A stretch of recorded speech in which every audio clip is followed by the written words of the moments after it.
Bonjour à tous. Bonjour à tous. Merci de nous rejoindre aujourd'hui pour ce webinaire sur le panorama des fonds Deep Tech en France et en Europe. Je vous propose de faire parler Emmanuel Calleran sur la plateforme Livestorm pour quelques points techniques et je vous présenterai nos intervenants juste après. Bonjour. Alors, pour ceux qui ne connaissent pas encore Livestorm, l'outil fonctionne tout très simplement. Vous avez une chatbox en bas à droite de votre écran qui vous est dédiée et qui vous permet d'échanger entre vous et de poser des questions très pratiques sur le webinaire.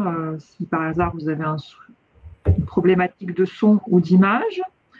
Donc ça, c'est vraiment pour les aspects pratiques, cette chatbox. Et sinon, vous avez une box pour les questions où vous pouvez poser vos questions tout au long de la session. Je vous donne un exemple. Voilà.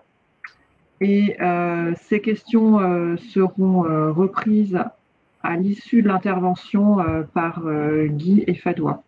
Donc, n'hésitez pas à poser des questions. Isabelle fera la modération, repassera les questions si nécessaire à Guy et à Fadoua.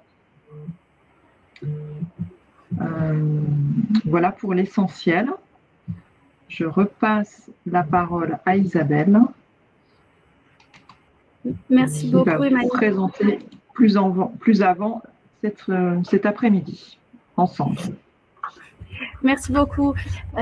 Oui, nous avons prévu dans le cadre du festival So Deep Tech, qui s'est ouvert hier, qui se termine demain. Nous avons un certain nombre d'ateliers et de conférences qui nous permettent de faire valoir les travaux que nous menons pendant toute l'année sur la partie de l'investissement et du financement en private equity dans les sociétés du pôle. Nous trouvions intéressant de vous parler des fonds Deep Tech, d'avoir une présentation aujourd'hui par Guy Gourevitch, président de Defense Angel, et Fadoua Soub, présidente de Sovereignty, également vice-présidente de Systématique Paris Région, pour passer cette heure à expliquer comment ce cadre de l'investissement et de la chaîne d'investissement a évolué ces derniers mois, années, le contexte géopolitique et environnemental aidant, mais aussi les pratiques d'investissement en venture ont beaucoup évolué ces derniers temps. Donc, il nous paraissait intéressant de faire intervenir nos intervenants sur ce sujet.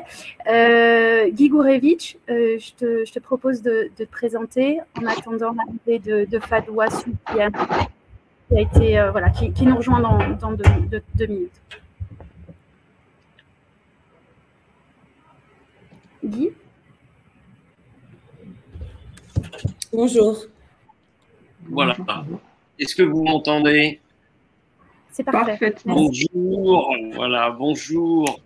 Et merci beaucoup de m'avoir invité à cet important webinaire sur cet important sujet qui concerne le financement des deep tech.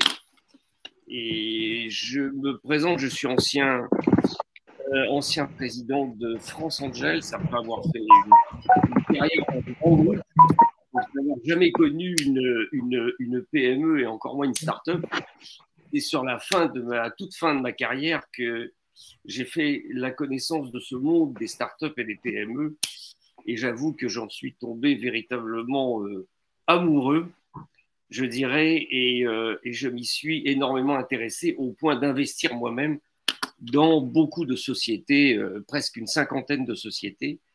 Je me suis également investi dans la structure, puisque j'ai fondé des réseaux de business angels, j'ai fondé des fonds d'amorçage, je suis encore actionnaire et au conseil d'administration de 2 petits fonds d'amorçage.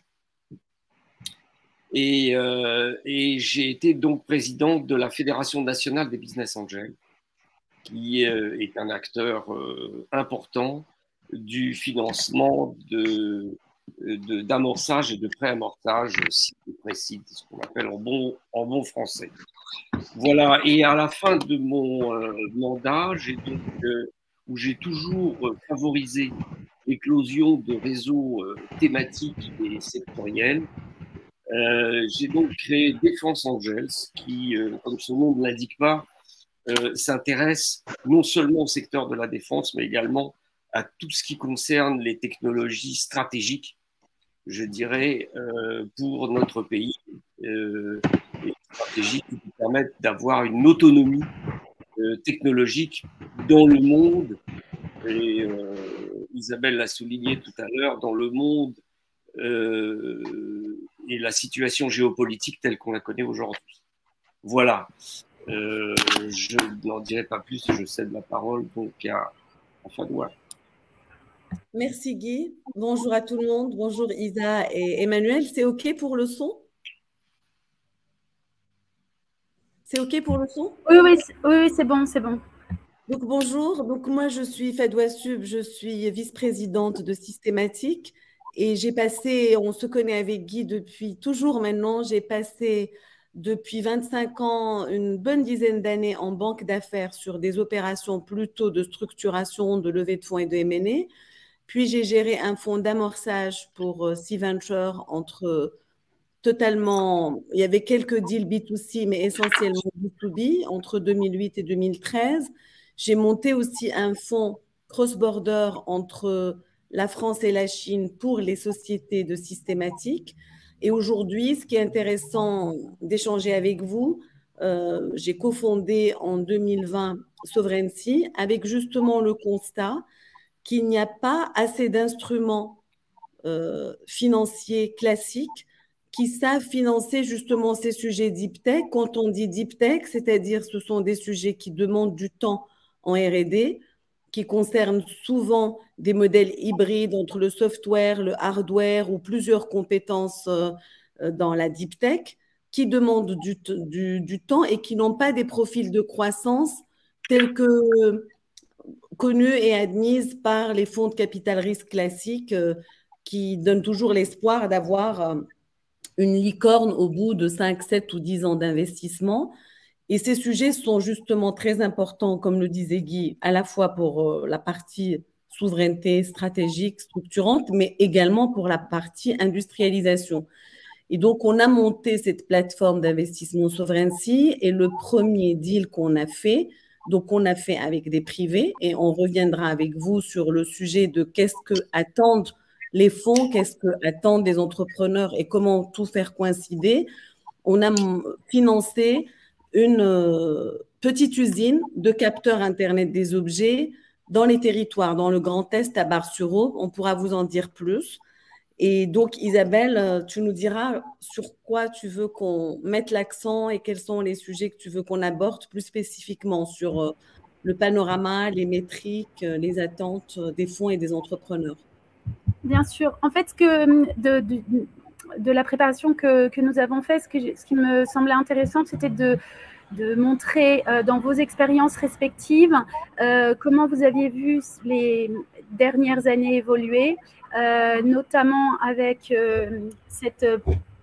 ce sujet que vous traitez tous les deux de façon un tout petit peu différente. Le nom Sovereignty l'indique un petit peu. Défense Angel, on parle de stratégie et de sujets qui sont stratégiquement importants pour le pays. Et je pense que le point que tu suggérais, Guy, d'évoquer sur la mondialisation et le passage à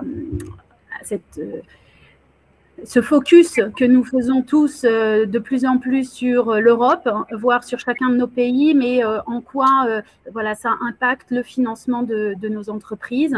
Et ça, c'est peut-être pour le thème un petit peu géopolitique. Je voulais avoir votre retour sur ce constat que nous faisons sur cette récente évolution. Ok. Je vais donner un petit peu mon point de vue et Fadwa, bien sûr, complétera tout ce que j'ai pu oublier sur ce sujet assez complexe. Assez complexe. Rappelez-vous, il y a seulement 2 ou 3 ans, donc c'est très très récent, quand on ne parlait pas de mondialisation ou de mondialisation heureuse, on faisait figure finalement de nationalistes repliés sur soi et refermés sur le reste du monde. Aujourd'hui, la mondialisation a complètement changé de signification. Tout le monde parle aujourd'hui beaucoup plus de souveraineté, que ce soit d'ailleurs la souveraineté alimentaire, la souveraineté d'un certain nombre de produits extrêmement importants comme l'eau, bien sûr l'alimentation, l'énergie, etc. Et donc chaque continent, voire même chaque pays, souhaite aujourd'hui accentuer son autonomie et assurer son autonomie vis-à-vis à la fois de technologie et de matières premières pour assurer sa survie et son avance dans ce monde qui devient de plus en plus complexe.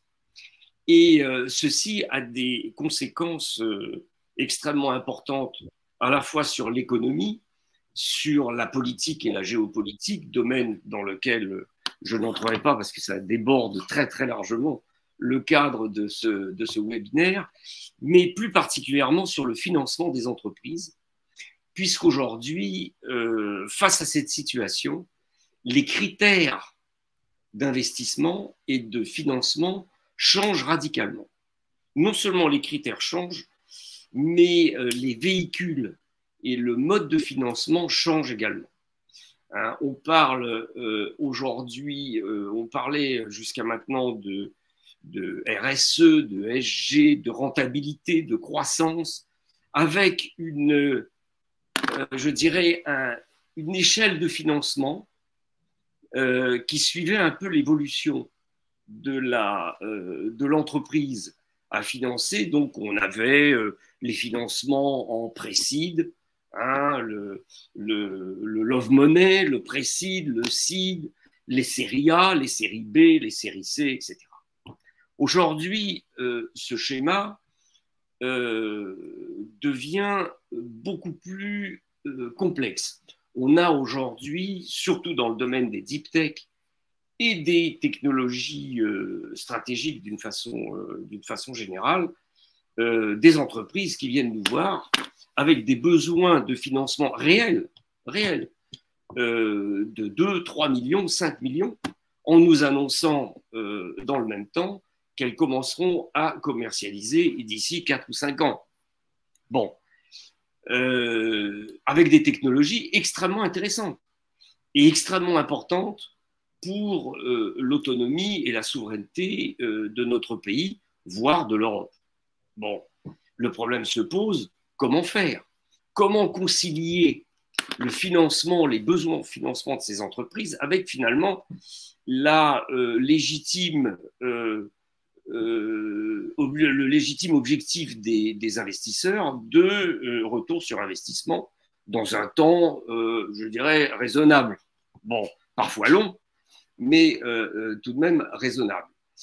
Du coup, les véhicules de financement classiques, les fonds d'amorçage, les fonds de capital innovation, de capital développement,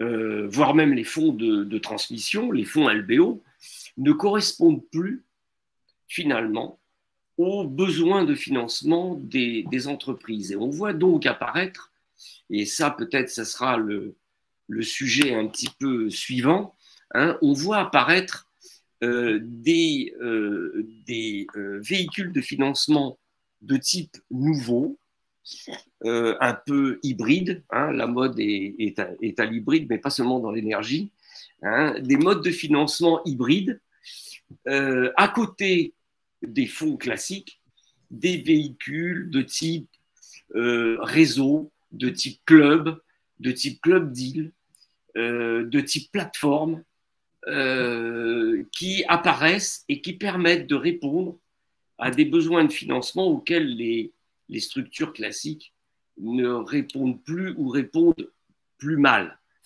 Voilà, donc ça c'est un premier élément. Un deuxième élément sur lequel j'insiste avant de passer la parole, c'est qu'on voit de plus en plus des cofinancements. Autrement dit, il n'y a pas dans un financement donné une entreprise qui cherche des fonds propres et puis à côté de ça, un acteur qui va lui fournir ses fonds propres. Il y a plusieurs acteurs, il y a des cofinancements et ça devient quelque chose de très générique. C'est-à-dire qu'au point où on en est aujourd'hui, les besoins en financement font que les financeurs se mettent en général à plusieurs et de plusieurs types différents pour combler effectivement les besoins de financement des différentes entreprises et d'assurer leur développement à la fois en R&D et aussi en industrialisation. Hein, qu'est-ce que tu en penses, Fadwa? Guy, peut-être concrètement sur, Fadwa, peut-être concrètement sur la dernière année, vous avez, sur les investissements que vous avez faits dans Defense Angel, sont tous des co-investissements? Oui, alors effectivement, je parle vraiment en toute connaissance de cause. Aujourd'hui, depuis seulement 1 an et demi qu'on a créé ce réseau, on a financé à peu près une dizaine de boîtes, une dizaine de sociétés. Pas un seul de ces financements n'a eu lieu tout seul. On n'a jamais été le seul acteur du financement. On a été, si vous voulez, un acteur initial, avec un effet d'entraînement très important. Et ça, pour nous, c'est fondamental.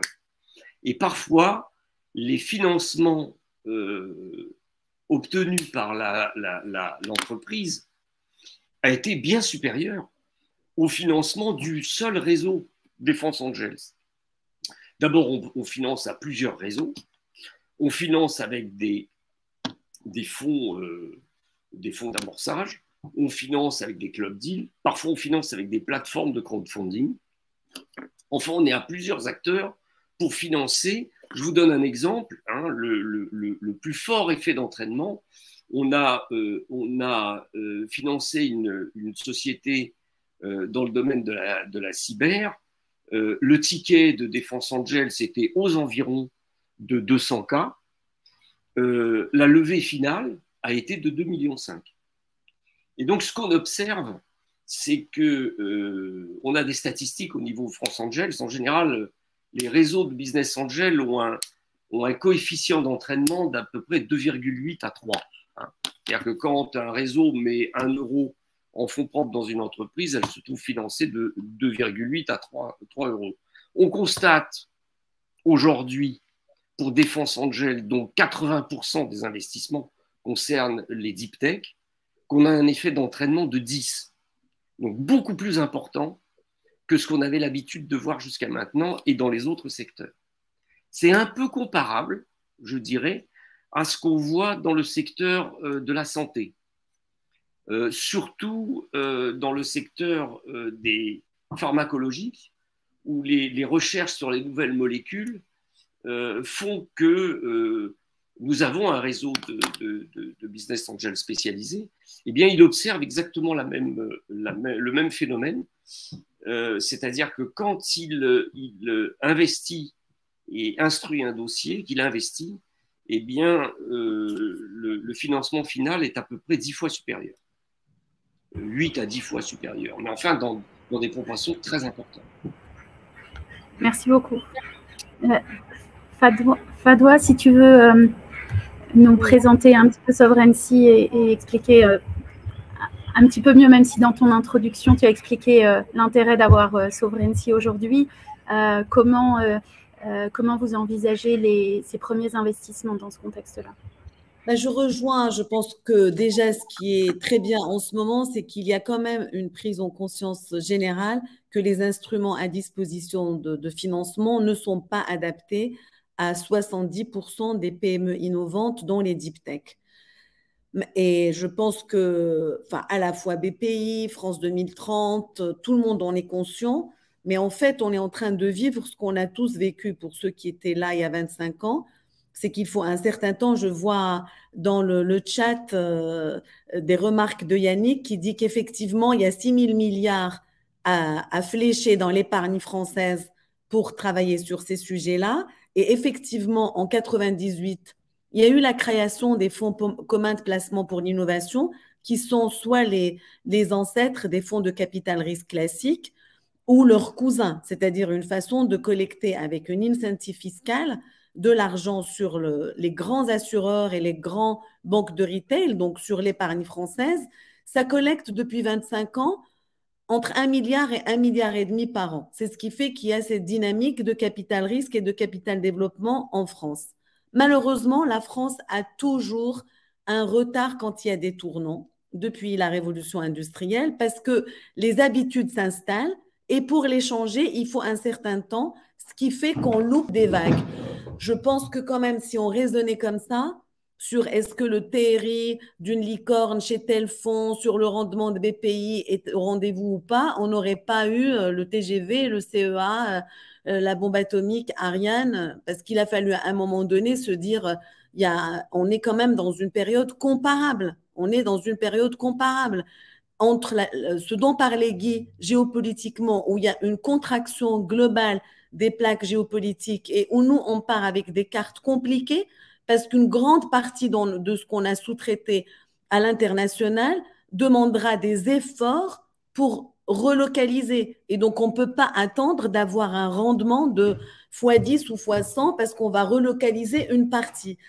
Moi, mon point de vue, je ne parle pas au titre de systématique ou de l'écosystème, mais du point de vue de ce qu'on veut faire avec Sovereignty, c'est qu'il faut revoir, et c'est ce que Guy fait, il y a différentes modalités pour le faire, mais il faut que ce soit massif. Moi, j'ai toujours l'exemple de dire si on veut se muscler, on fait 100 pompes d'un coup, on ne fait pas une pompe par jour.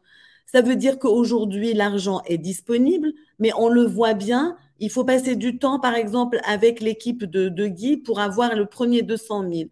Puis, il va avoir besoin de temps pour aller appeler les amis pour co-investir. C'est ce qu'on a eu, nous, sur notre première petite usine. Et là, on va aller voir BPI qui va compléter en fonction des fonds propres. Puis, on va aller faire un projet AIDEMO et on passe dans systématique. Donc, l'argent est disponible. La tuyauterie pour flécher cet argent sur des sujets en clarifiant les attentes de rendement de la puissance publique qui met quand même beaucoup de cet argent-là, puis des privés qui souvent sont des gestionnaires d'une bonne partie de l'argent public. Les fonds de capital risque privés sur la place parisienne, ce qu'ils collectent entre l'incentive fiscal, l'appui de BPI en fonds de fonds, l'appui de France 2030, et aussi beaucoup de l'argent public. Donc, il faudrait qu'on sache tous ce qu'on attend comme rendement. Ce que décrivait Guy tout à l'heure est tout à fait exact. Enfin, aujourd'hui, nous, pour te donner, Isabelle, l'exemple que tu connais, nous, on a pensé qu'il faut raisonner, c'est ce qu'on pense dans Systématique, en intégration de chaînes de valeur. C'est-à-dire, on a passé, comme tu disais, Guy, des années en fabless, à faire que l'algorithme qui aurait de la valeur, à essayer de le faire en SaaS parce que ça fait un EBIT supérieur, un MRR supérieur, donc des multiples intéressants, à se dire, si on veut relocaliser des chaînes, notamment B2B, il faut intégrer plusieurs parts de cette chaîne. Je vais être concrète sur ce sujet-là. Nous, par exemple, Europrod, quel était notre constat? On se disait, par exemple, sur l'IoT, on a dénombré plus de 400 startups IoT dans notre écosystème direct qui font des solutions IoT logicielles, algorithmiques et qui sous-traitent la fabrication des capteurs qui vont transférer ces données, les collecter, etc. Quand c'est en volume, comme chez Legrand ou chez Schneider, c'est fabriqué à Shenzhen. Quand c'est en moyen volume, c'est dans les pays de l'Est. Ou alors, c'est éparpillé chez des anciens sous-traitants automobiles qui font certains de la plasturgie, d'autres de la mécanique, de la carte électronique. Et donc, la valeur de juste relocaliser la fabrication de ces capteurs en France, effectivement, n'est pas très compétitive. Mais l'intérêt que ça a, c'est que ça donne corps à une chaîne de valeur, ça reforme des gens qui sont Bac+2, BTS, à refaire du hardware, de la carte électronique. Et surtout, nous, l'intérêt qu'on y a vu, c'est qu'on a des équipes qui travaillent en amont sur le design de solutions. Et là, on est dans une partie de la deep tech parce qu'il y a des sujets d'algorithmie, d'IA pour dire qu'est-ce qu'on embarque comme quasi-OS sur une carte qui va faire telle et telle donnée, comment on le protège, comment il est edge. Et ça suppose des connaissances à la fois software, hardware, on-premise. Et une fois qu'on déploie en réseau les capteurs IoT, par exemple, dans une forêt ou chez des agriculteurs ou dans un territoire, il s'agit d'avoir une réflexion en amont sur la maîtrise de ces données et de ne pas les envoyer dans n'importe quel cloud. Et ça rejoint un peu ce que tu fais, Guy. Et donc, quand on monte une structure comme ça, qui est hybride, comme on dit, et qui a de la valeur, on ne sait pas faire simplement une valo telle que attendue par un fonds de capital risque classique, parce qu'on va nous dire qu'est-ce qui est en rupture sur la partie deep tech. Ah, mais la partie hardware, les marges sont pas si élevées que ça, donc ça pollue le BP. Mais est-ce que vous avez déjà commencé la collecte des données? Et donc, déjà d'une part. Et ensuite, comment on s'est compliqué l'existence en installant ça à Bar-sur-Aube dans une logique d'industrialisation des territoires, comme on adore les challenges, ça rajoute une complication du point de vue de certains fonds. Et donc, nous, notre position aujourd'hui, on avance, on arrive à avoir l'aide de BPI, on a fait ça avec des privés, dont certains sont des partenaires de gros fonds d'investissement, mais qui n'ont pas pu pour l'instant le faire avec les fonds parce que ça ne coche pas les cases. Ils l'ont fait de façon privée.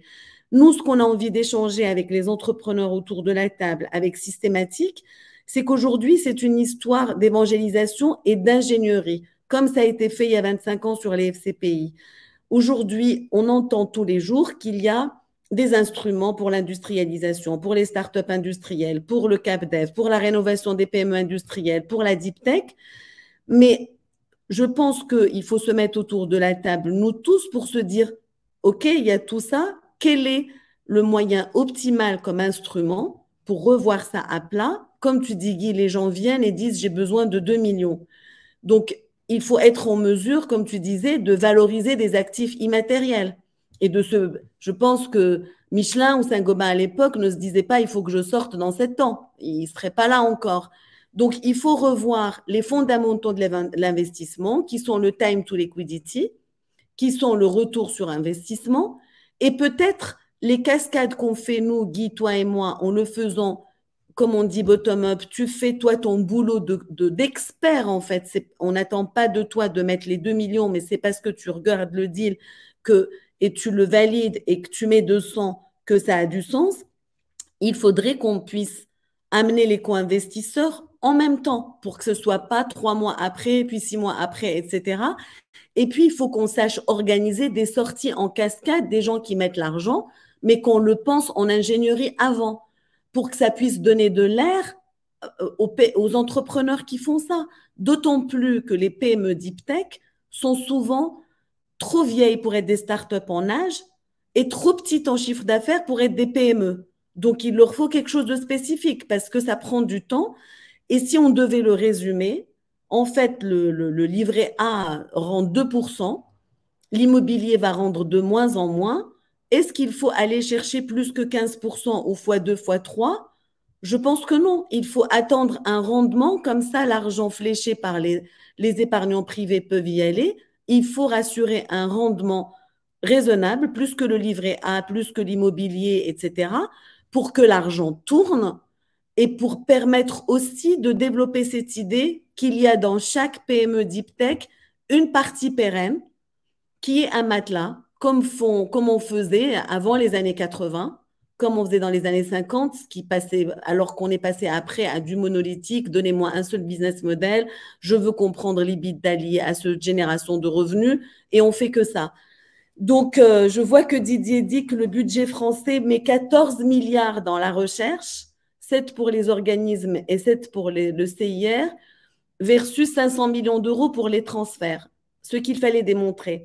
Donc, je pense que les gens qui sont en train d'écrire sont D'accord, mais maintenant, je pense que c'est à nous, parce qu'on est dans cet écosystème, surtout les plus âgés, c'est-à-dire nous, Didier, Guy, nous, toi, Isabelle, qu'on puisse peut-être faire des propositions concrètes et qu'on les fasse porter.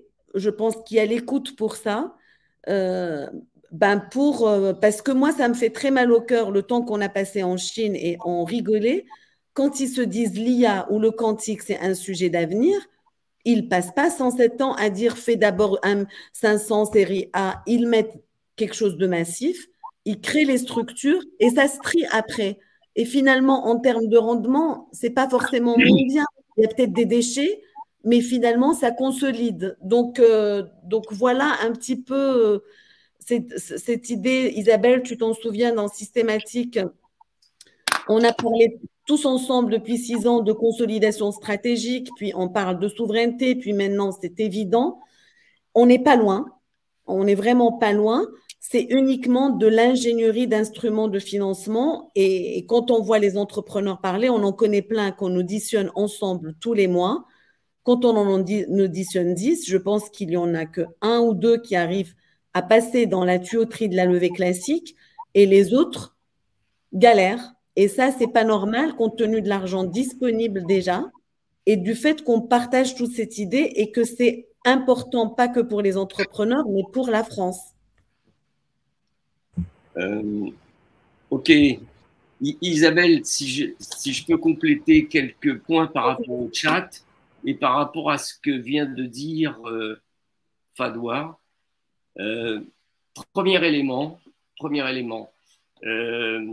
bien sûr, il y a une épargne des particuliers qui est extrêmement abondante et qui dort. Si on regarde l'assurance vie, c'est 2000 milliards. Si on regarde les livrets réglementés entre le livret A et le livret durable, c'est plus de 700 milliards. Et à côté de ça, il y a un appel d'air énorme des entreprises d'une façon générale et des startups et des deep tech encore plus, qui n'est pas utilisé. Donc nous avons fait à Bercy, à plusieurs reprises, un certain nombre de propositions pour mobiliser l'épargne des particuliers vers l'investissement citoyen, non seulement vers l'investissement vers les startups, mais également vers les startups qui assurent notre souveraineté technologique. Et j'ai été très heureux de voir que le Sénat avait dernièrement voté, maintenant il faut que ça passe à l'Assemblée, mais au moins le Sénat avait voté le principe d'un livret souveraineté. Alors vous me direz, ça fait un livret de plus, hein, autant utiliser ceux qui existent, et je suis bien d'accord avec ça, mais au moins il y a une prise de conscience au niveau des parlementaires pour trouver des instruments pour mobiliser déjà l'épargne des particuliers. Vous savez d'ailleurs par ailleurs que à l'Élysée, on pense utiliser une partie des livrets réglementés pour financer les EPR. Hein. Oui. Pour ce qui est de la souveraineté et des technologies stratégiques, je pense qu'il faudrait avoir la même démarche parce qu'il y a énormément d'argent disponible et non utilisé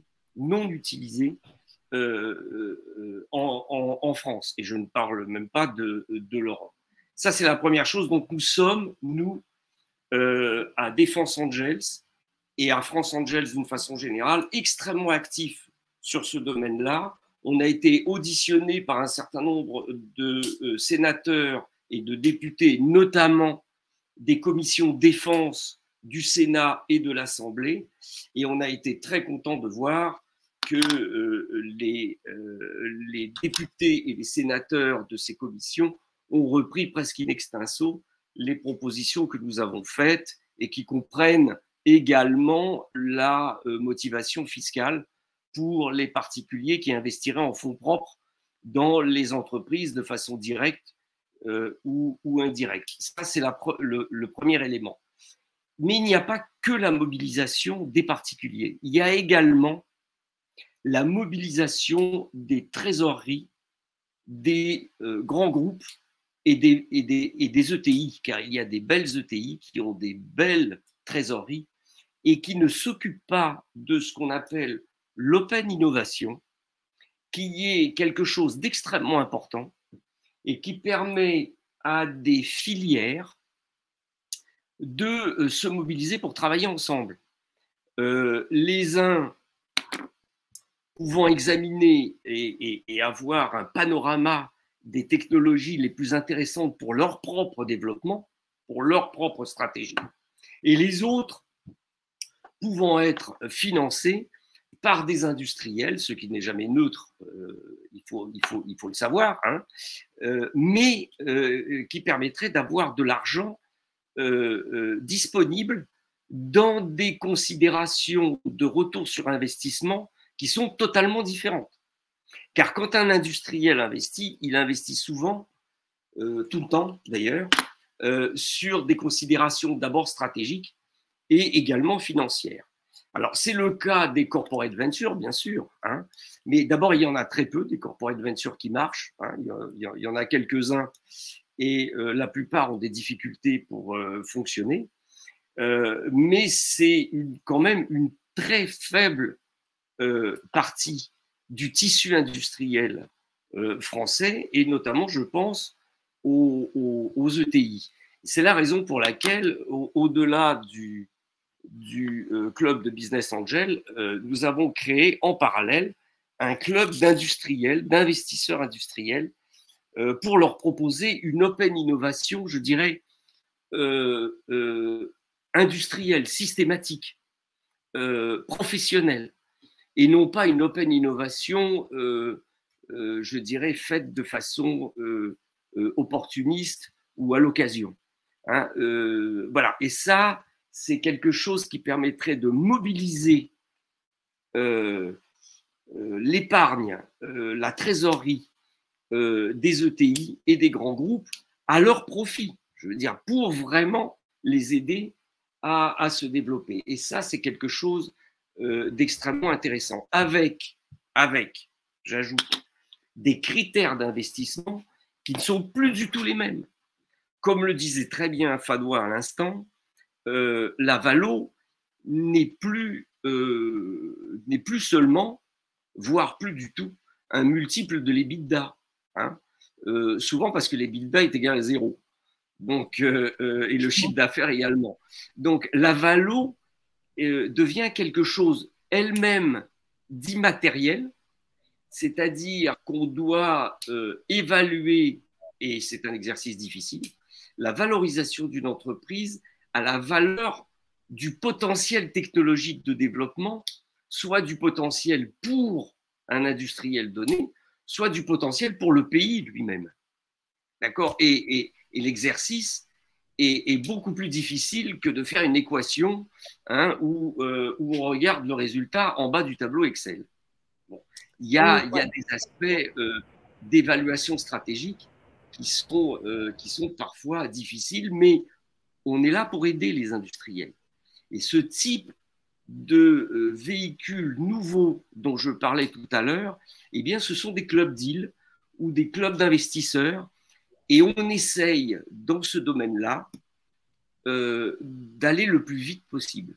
On sait que le temps des startups est un temps qui est différent du temps des investisseurs, qui lui-même est différent du temps des banques et qui est encore différent du temps des grands donneurs d'ordre et surtout des donneurs d'ordre de l'institution et de l'État.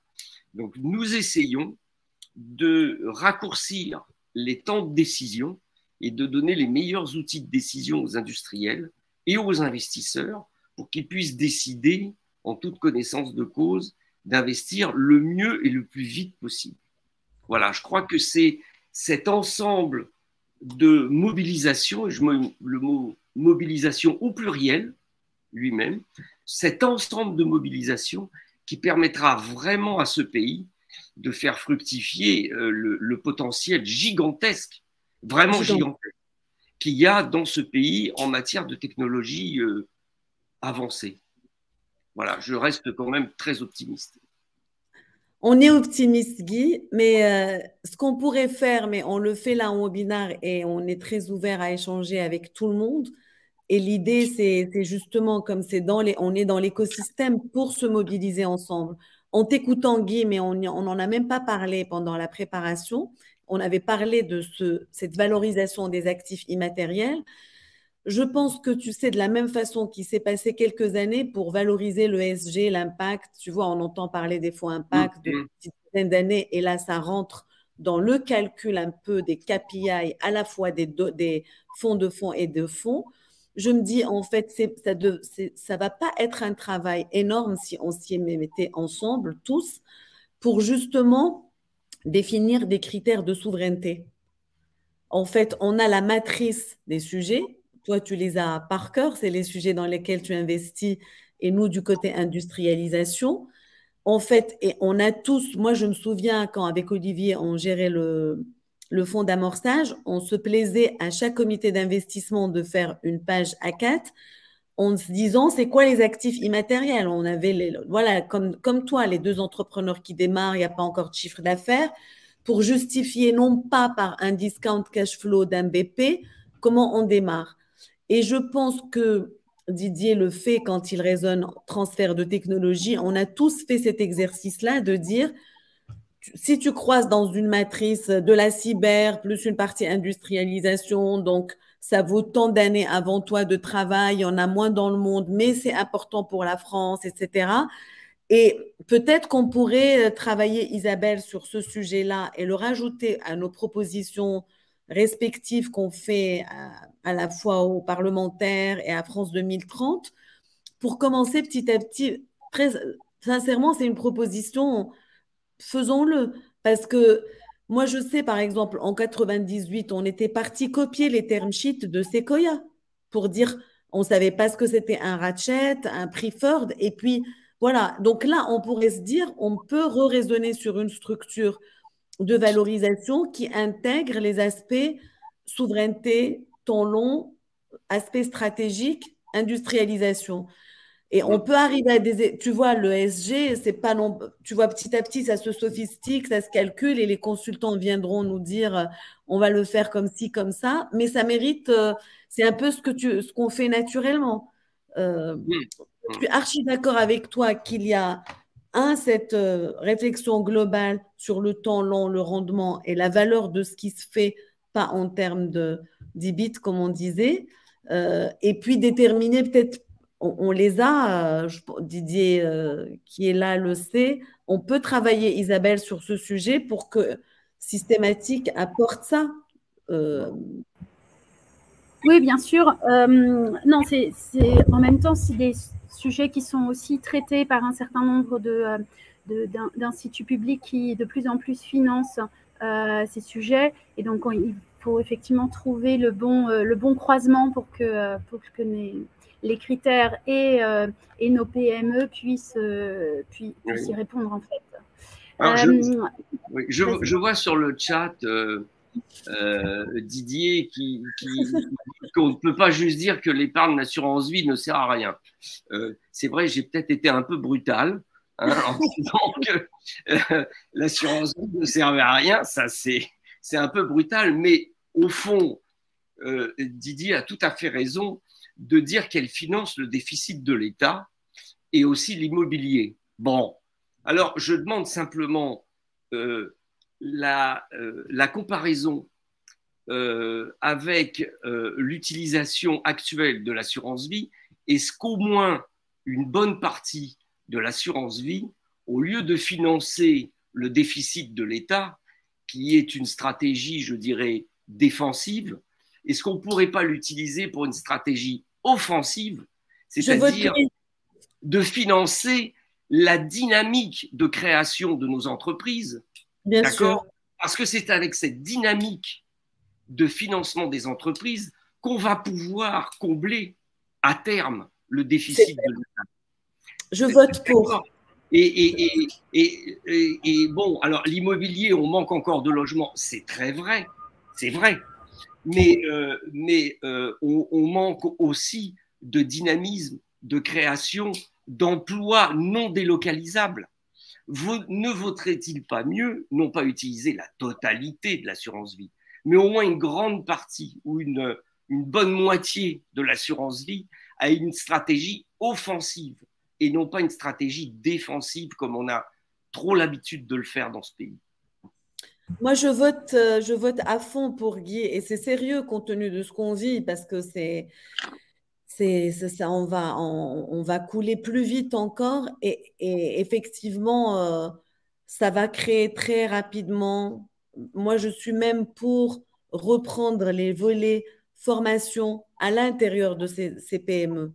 Tu vois, tous les sujets dont on parle, nous, on a investi d'un point de vue industriel dans une société qui s'appelle Conteco, qui a développé un outil industriel avec un chaudronnier qui servait avant Saint-Gobain, donc c'est pas high-tech, mais pour accélérer, tu sais, l'assemblage de containers maritimes recyclés pour faire justement du logement pas cher, hors site, qui bétonne pas, donc décarboné, et pour des sujets de logement très accessibles.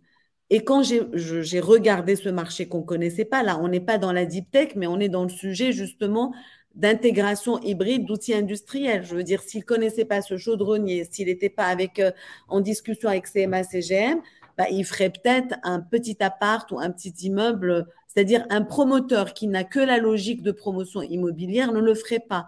Ça revient à ce qu'on disait, c'est-à-dire toute cette intégration, comme dans un deep tech store, de beaucoup d'outils pour optimiser, aller plus vite, c'est aussi très vertueux. Et donc, je préfère effectivement qu'il y ait beaucoup d'argent qui aille là-dedans, dans ce type de société, qui vont reformer des gens, ne pas laisser cette vieille chaudronnerie disparaître, et ça développera aussi du logement. Et donc, je me suis rendu compte que sur un sujet loin de nous, le sujet de l'immobilier hors site est archi consolidé aux États-Unis et en Chine, et totalement fragmenté en France comme souvent. Donc, le sujet dont on parle, au-delà des deep tech, c'est pour ça que cette réflexion globale, comment utiliser l'assurance vie, comment recréer de la valeur nouvelle en y intégrant toute cette réflexion sur les actifs, mais aussi la formation, aussi ne pas laisser des pans d'industrie qui ne sont pas deep tech, mais les faire rejoindre. Je pense que tout le monde en est conscient aujourd'hui, plus qu'il y a 10 ans. Il faut juste muscler et exécuter plus vite. Et nous, on est vraiment à la disposition des entrepreneurs qui sont là. On le fait vraiment pour ça, pour regrouper un petit peu. Guy, tu le fais tout le temps dans les échanges que tu as avec le Sénat, nous de notre côté. Mais plus on remontera de demandes précises de la part de ceux qui écoutent ou des autres, mieux ça sera pour tout le monde, pour sensibiliser. Je serais tout à fait d'accord pour participer à des propositions communes entre un pôle comme Systématique, qui est quand même très écouté, et puis Défense Angels et Défense Partners, qui est maintenant de plus en plus écouté au niveau non seulement du Minarme, mais également de Bercy, ce qui est une performance, parce que pour se faire écouter de Bercy, c'est quand même... il faut quand même se lever le bon matin. Il y a un deuxième point, Fadoua et Guy, sur lequel je pense qu'on peut travailler sur les prochaines semaines, même si on a, nous, ces infos, mais il faudrait les mettre noir sur blanc. On parlait dans ce titre de panorama des fonds Deep Tech. Dans les questions, on a évidemment des questions sur qui sont les acteurs à contacter quand on est actif dans ces secteurs, avec assez peu d'interlocuteurs encore côté investisseurs. Et pourtant, on a des fonds colossaux qui sont investis dans les deep tech partout en Europe. En France, il y a quelques noms qui circulent. On arrive à prendre son téléphone pour appeler quelques investisseurs qui sont très spécialisés. Est-ce que vous pouvez tous les deux nous dire quelles sont les structures avec lesquelles vous travaillez plus facilement. Et tout à l'heure, tu évoquais certains grands groupes. La semaine dernière, on était au Bourget. On sait que Safran est actif sur ces sujets, mais il y en a un certain nombre d'autres. Évidemment, les logiques d'investissement sont particulières parce que selon qu'en corporate venture, on soit sous la direction générale ou sur des investissements directs par les filiales, le comportement est différent, mais on traite toujours d'open innovation. Il y avait Daher également qui a aussi une stratégie d'investissement assez intéressante avec les sociétés de notre secteur. Est-ce que vous deux pouvez nous donner quelques noms de fonds et d'acteurs de l'investissement grands groupes et pas que, qui sont spécifiquement dans les deep tech? Ah, ça, c'est une question un petit peu difficile. Et je vais te dire, Isabelle, pourquoi elle est difficile. D'abord parce que quand on donne une liste de noms, forcément on en oublie et on va se faire incendier pour avoir oublié monsieur le fonds X ou madame la banque Y. Donc c'est un jeu parfois assez dangereux. Ce qu'on peut dire d'une façon générale, Fadoua, je ne sais pas si tu es de mon avis, c'est que des fonds deep tech, dans la réalité de la réalité, il y en a très peu.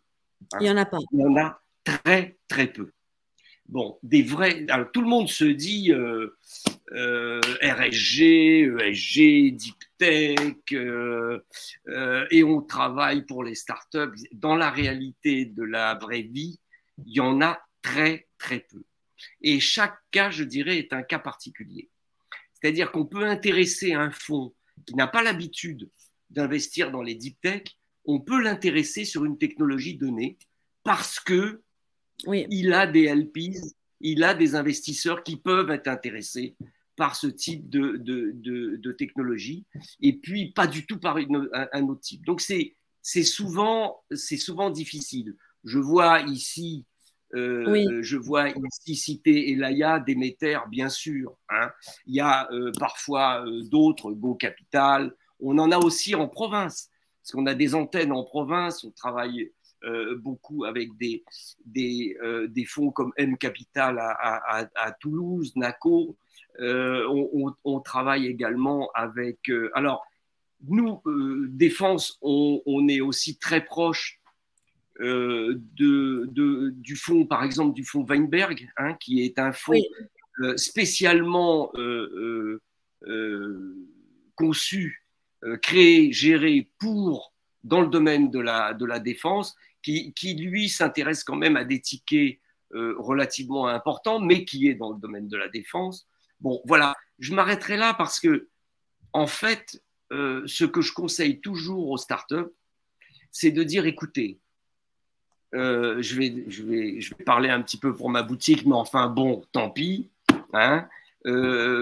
Écoutez, venez nous voir, même si on ne peut pas financer la totalité de vos besoins, et c'est souvent, parfois même toujours le cas, au moins, on peut analyser votre dossier et vous orienter nous-mêmes vers les fonds, les véhicules, les plateformes, les acteurs qui vont être intéressés par votre dossier. Donc, on est une espèce de porte d'entrée et je pense que Fadoua, tu te positionnes aussi un petit peu comme ça, c'est-à-dire nous sommes une porte d'entrée vers les acteurs. Si vous allez, pour l'anecdote, j'ai eu entre les mains un dossier d'une start-up qui avait une superbe technologie, hein, qui a été voir, tenez-vous bien, 150 fonds. Je dis bien 150 fonds. Et qui avait pas préparé particulièrement bien son pitch, hein, et qui s'est vu fermer les portes. Et ils sont venus nous voir pour dire, bon, alors qu'est-ce qu'on fait là maintenant? Parce que c'est désespérant.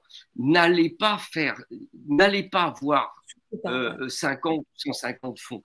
Prenez des portes d'entrée, de véhicules qui sont vraiment spécialisés dans le domaine de la deep tech et qui vous ouvriront les portes du financement. Voilà, je ne sais pas quelle est ta position là-dessus, Fanois. Ben, pour compléter et pas être totalement politiquement correct, il y a aussi du deep tech washing. On peut faire un hashtag deep tech washing parce qu'il y a beaucoup de fonds amis, ils s'en offusqueront pas, où la deep tech est en mode mineur et pas en mode majeur. C'est-à-dire, on va dire, je vais monter comme Partech un fonds à sa clé, il est deep tech parce que les fondateurs viennent de l'X, font de la R&D. Donc, pour revenir à ce qu'on disait au début, Isa, c'est plus en fait on se trompe parce qu'on mélange le contenu, enfin le sujet deep tech des boîtes et le sujet d'instruments et de financement. Par exemple, ACE font forcément de la deep tech parce qu'ils sont sur la cyber. Idinvest chez Euraseo ne vont pas faire que de la deep tech, mais en font parce qu'ils font de la tech au sens large. Revaya, qui fait du growth, sont contents de dire qu'ils font de la deep tech, mais ils vont se dire dans le critère de sélection de la boîte dans lesquelles ils vont investir, on revient à ce que disait Guy au départ, ils vont plus en train de dire je ne fais pas pré-revenu, la boîte doit faire 5 millions, doit avoir cette courbe de croissance. Si en plus, il y a 3 geeks qui font un truc super et c'est soit Indus, soit tech, je prends. High Innov connaissent extrêmement bien ces sujets, mais ils font du venture et du growth, c'est-à-dire dans la façon de financer. Et tu vas trouver dans le portefeuille quelques boîtes pointues. Et Supernova, pour moi, fait de la deep tech parce que depuis le début, comme c'est des spin-offs du CEA, et d'ailleurs, eux, je dis 1000 fois bravo, comme GIMF et autour du Leti et du Minalogique, parce que Sophie Nova et Ciparex venaient de là. C'est-à-dire que dans la fin des années 90, les premières intros en bourse, c'était de la deep tech. Soitec, Silmag, Ilog, les entrepreneurs d'aujourd'hui n'étaient pas nés, mais on faisait des boîtes qui venaient en spin-off du semi-conducteur, du calculateur. Quantonation est structurellement deep tech, mais Quantonation n'est pas assez gros pour pouvoir financer la majorité des startups, y compris Connex. C'est pour ça que je pense que le message qu'on doit passer aujourd'hui, c'est que oui, tout le monde est conscient qu'il faut du temps long, que c'est des valos différentes et qu'il faut de la deep tech, mais il ne faut pas que ce soit du deep tech washing ou en mode mineur. Il faut réfléchir aux filières stratégiques souveraines qui ont… On ne va pas faire de la deep tech pour faire de la deep tech, c'est parce que ça redonne de la souveraineté et de la compétitivité, parce qu'on s'appuie sur la grande quantité de R&D qu'il y a dans tous les labos pour en sortir de la valeur. Ce n'est pas juste parce qu'il faut faire de la deep tech. Et donc, ça revient au début, c'est que le message, oui, les fonds de CapDev, les family office qui viennent d'industriels comme le groupe Gorgé, comme Safran, résonnent naturellement deep tech parce qu'ils viennent de ces sujets-là. Mais ont-ils des instruments et des stratégies de financement et de rendement qui permettent de scaler ces sujets? Pas suffisamment. Pas suffisamment. Ok. Je vois ici sur le chat, les biotech sont un exemple de deep tech qui sont très bien financés. C'est vrai. C'est vrai. C'est vrai depuis le Covid. Hein. C'est vrai, c'est vrai notamment depuis le Covid. Et encore, tout dépend des biotech. Hein. Il y a des biotech qui se sont bien fait financer, d'autres qui ont eu beaucoup de mal. Mais il est vrai que le milieu de la santé, des biotech, forme un espace assez cohérent entre les grands pharma et les labos de recherche. Et c'est un milieu qui se comprend bien. Parce que, comme tu parles, il a raison, tu vois sur le chat, c'est une histoire de sortie. Comme tu dis, comme ça s'organise, on sait combien de temps il faut pour une molécule, combien. Tu sais que tu as un Pfizer qui achètera à la fin ou une intro au Nasdaq, même si tu n'as pas fait de chiffre d'affaires. Ce qui n'est pas encore le cas pour justifier un peu, Karl a tout à fait raison, c'est le canal d'exit. C'est à nous, au fait, d'évangéliser. Hein. Oui, et le canal d'exit, c'est très juste. L'exit est toujours un problème complexe, mais il l'est encore plus dans le cas des deep tech. Je pense que mobiliser les industriels à faire de l'open innovation est un excellent moyen de créer implicitement un canal d'exit pour les investisseurs. On a une dernière question. Alexandre Hervin a posé une question tout à l'heure suite à la levée d'Oversoc de 3,8 millions. La question, c'est est-ce que le fait d'avoir pléthore d'acteurs et peu de consolidation des entreprises cyber complique le travail des investisseurs ou dilue les investissements? Est-ce que l'un de vous veut tenter la réponse? Est-ce que, pardon, je n'ai pas tout à fait compris la question. En fait, aujourd'hui, on a sur la cyber un certain nombre d'acteurs, même d'investisseurs qui finalement investissent, des industriels, des business angels, avec quand même pas mal un univers qui s'est plutôt densifié en termes d'investissement.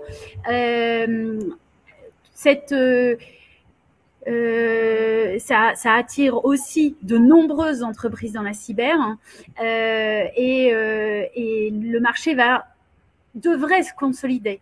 Aujourd'hui, on a encore une consolidation qui est encore très peu importante, avec des acteurs qui sont tout petits et assez peu de grosses levées. Il y en a eu quelques-unes l'année dernière ou même en début d'année. Est-ce que vous avez un avis, cher Guy, vous qui êtes avec ce label défense sur ce sujet-là qui a été porté par Alexandre Hervin qui coordonne notre Hub Cyber? Oui, alors la cyber, elle devient presque omniprésente. Hein. Elle devient presque omniprésente. Quand on voit les technologies, disons les perspectives 2030-2040 sur les conflits ou les conflits du futur ou les forces en présence et les moyens d'assurer sa souveraineté et son indépendance, la cyber devient absolument omniprésente, tant dans la protection de ces industries et de ces technologies que dans l'aspect offensif, hein, vis-à-vis de l'extérieur. Là encore, offensif en cyber, on ne l'est pas assez en Europe. Hein. On est très défensif. En Europe, on fait de la cyberdéfensive, on ne fait pas de la cyberoffensive, comme un certain nombre d'autres pays. Je ferme la parenthèse. En tout cas, tu as tout à fait raison, Isabelle. Le secteur est en train de se consolider. Il est assez fragmenté. Trop fragmenté. Très fragmenté, comme d'ailleurs le secteur des drones, par exemple, est extrêmement fragmenté. Il va se structurer peu à peu. Hein. Ce sont des secteurs nouveaux. Il faut qu'on reste à l'écoute de ces secteurs. Il faut que nous, acteurs du financement, on aide à la consolidation de ces secteurs, hein, car on a un rôle extrêmement important dans ce domaine-là.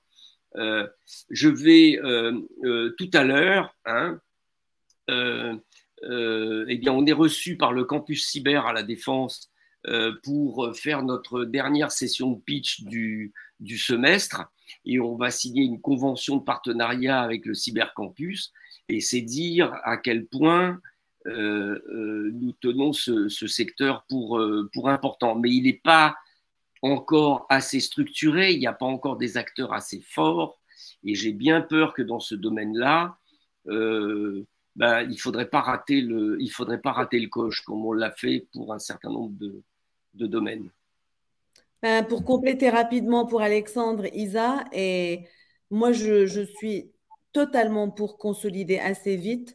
Je le dis déjà à des gens comme Jean-Noël de Galzin depuis plus de 5-6 ans en disant pour quelqu'un qui a été listé autant, parce que ce sont les têtes de pont qui comprennent justement toute la dynamique cyber et qui ont déjà une surface de chiffre d'affaires et qui comprennent tout ça, qui sont en mesure sauf quand on est dans un cas comme notre boîte, dont j'ai oublié le nom, avec notre boîte fétiche qui a levé beaucoup, qui vient de la DGSE, où pour le coup, c'est un produit qui peut être mondial, mais les boîtes cyber qu'on voit tous, ça me fait aussi peur qu'il y ait des petits financements partout parce que chaque fonds à son angle de vue et prend des risques sur certains segments et qu'on ne se retrouve pas avec 2 ou 3 leaders.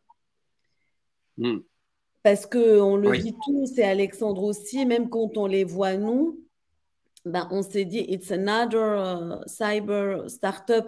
Et après, on est toujours en train de se dire, ah, c'est plus proche du hardware, c'est plus haut, c'est sur cet angle-là, c'est au niveau du malware, etc. Alors qu'il faut être à l'écoute des grandes tendances justement mondiales et se dire qui en choisit comme grand champion, et on met beaucoup là-dessus. Et moi, je vais retenir, Guy, de ce webinaire, j'achète tu as dit 2 fois offensif, et je trouve ça très classe d'être présidente Défense Angel et d'être offensif. Par les temps qui courent, il faut qu'on soit tous, comme tu dis, offensifs, vraiment sur tous les sujets, qu'on ne se laisse pas juste porter par les différentes vagues. Absolument. Merci pour ce message. Effectivement, entre défense et offense, voilà, soyons actifs surtout. J'ai un candidat de drone là, je vois sur le chat. Eh ben, c'est parfait, Yannick. Alors, merci beaucoup tous les deux pour vos insights et sur cette expérience partagée sur l'investissement et sur vos collègues qui investissent dans les deep tech en France et en Europe. Demain, on a une autre séquence qui durera 1h30 dans l'après-midi également. On sera à partir de 15h de nouveau en webinar avec 2 témoignages de PME. L'une, Cypearl, qui a levé 90 millions en début d'année. Une autre, Skyreel, qui a levé 2 millions et qui vont nous expliquer leur vision, l'approche des investisseurs.